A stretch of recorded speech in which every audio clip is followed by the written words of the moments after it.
12월 3일 비상계엄은 국민들을 충격에 빠뜨렸고 분명히 저는 문제가 있다고 생각을 합니다.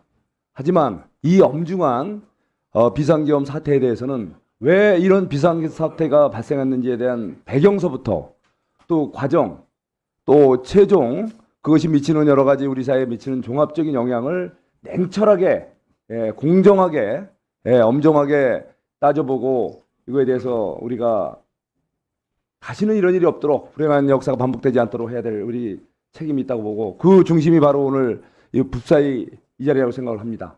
그런 의미에서 지금 작금의 이런 사태와 관련해서 한남동에서 수많은 국민들이 이 엄동설안의 그 차디찬 아스팔트 위를 밤낮을 지켜가면서 서로 이렇게 목소리를 내고 투쟁하고 있는 모습이 정말 우리 법사위가 제대로 역할을 했다면 그런 일이 없을 텐데 스스로 반성을 해봅니다. 이 점에 대해서 법무부나 대법원도 깊이 반성해야 된다고 생각합니다.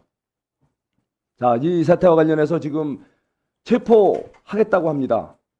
수사기관의 그 정당성 여부에 대해서도 논란이 있고 또 체포영장 발부 과정에서 논란이 많습니다.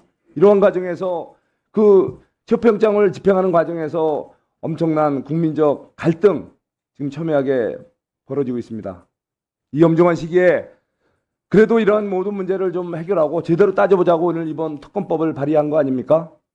저는 그런 의미에서 좀 전에 우리 법원행정처장님 말씀하신 대로 한번 제대로 된 수사를 한번 해보자는 취지에서 이번 특검법 발의에 대해서는 공감을 합니다. 하지만 저는 이 특검법 자체의 제목서부터 내용에 상당한 문제가 있다고 생각합니다. 지금 야당 의원님들이나 많은 일부에서는 바로 이 사태를 갖다가 내란죄로 단정을 하고 윤석열 대통령을 내란 수괴라고 단정적인 표현을 해왔습니다. 분명히 확정된 바 없죠, 우리 처장님? 그렇습니다. 단정적인 표현은 해서는 안 됩니다. 예. 냉철하게 따져보고 수사해서 결과가 나올 때 그 다음에 우리가 얘기해도 늦지 않습니다. 그런 의미에서 저는 이번 특검법의 제목은 윤석열 정부의 내란 의원 행위의 진상규명을 위한 특별검사 임명에 관한 특별법이 아니라 1, 2, 3 비상계엄 관련 의혹 규명을 위한 특별검사 임명에 관한 법률 제목부터 바뀌어야 된다고 생각합니다. 그리고 또 이 법안 제2조와 관련해서 수사 대상에 제8호에 보면 예완죄 관련 조항이 들어갔죠. 비상계엄과 관련하여 일소위에서 수정을 하셨다고 그래요. 비상계엄과 관련하여라는 표현을 넣고 해외 빈쟁 지역 파병, 대북 확성기 가동, 대북 전단 살포, 대폭 확대, 무인기 평양 침투, 북한의 오물풍선 원점 타격, 북방 한계선의 북한의 공격 유도. 자, 이 부분에 일부는 국민들이 공감할 수 없는 부분이 있고 일부는 실제 발생하지도 않았는데 한 것처럼 규정된 게 있습니다. 우리 북한 한계에서 북한의 공격 유도한 게 우리가 있었나요? 여기서 답변하기 어려울 거예요. 또 무인기 평양 침투 이거와 관련해서 여러 가지 논란이 있을 수 있어요. 그 다음에 북한의 오물풍선 원점 타격 한 적이 있나요?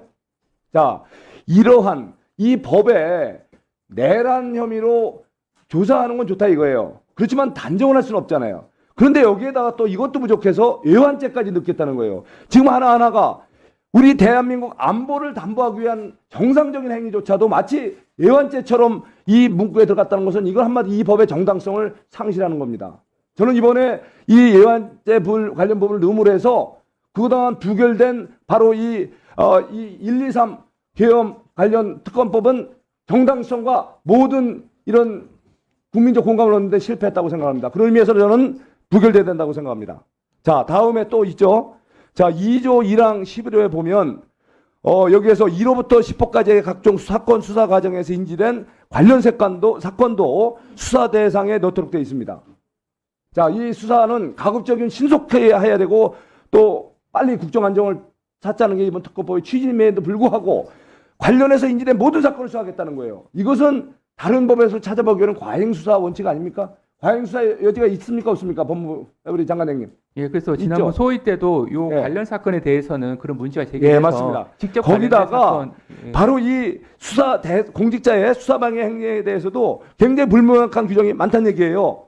직무수행을 배제할 수도 있고 관련해서 또 여러 가지 문제가 있고 그다음에 특별검사 추천권에 관해서도 대통령이 유사시에는 대법원 추천한 사람이 임명이 안 될 경우, 대통령이 할 경우에는 임명을 간주하는 대통령 임명권을 박탈하는 그런 바로 상권부의 정치로 관하는 기준을 갖고 있다는 거죠. 또 하나, 그다음에 이 또 과도한 또 인력과 기간이 된다는 거죠. 그동안에 제일 많은 지난 국정농단 사건 때에 특검보다도 훨씬 더 많은 155명. 그동안 과거에 105명이었잖아요. 거기다가 또 특검 기간도 이제 120일 최장. 이것도 받아다는 지적이 있습니다. 이것도 정리해 주시죠. 이런 사건의 보고를 통해서 수사 대상자의 명예를 훼손하거나 사생활 침해 우려가 있다는 점 지적되지 않습니까? 그리고 압수수색 등에 대한 특례에서 바로 이 군사 비밀보호법, 국가정보원법에 또 불구하고 이렇게 증거실명에 입자도 하면서 국가 안보와 국정 운영에 심각한 타격을 줄 수 있는 내용이 이 법안에 있다는 점에서 저는 이번 특검법은 다시 한번 여야가 머리를 맞대고 제대로 된 법령과 그리고 제대로 된 내용을 담아서 다시 한번 발의했으면 하는 생각이 듭니다. 이거에 대해서 우리 법무장관님 의견을 말씀드립니다. 네, 위원님께서 말씀하신 부분들 다 종합적으로 고려해서 합리적인 방안이 도출될 수 있길 기대하겠습니다.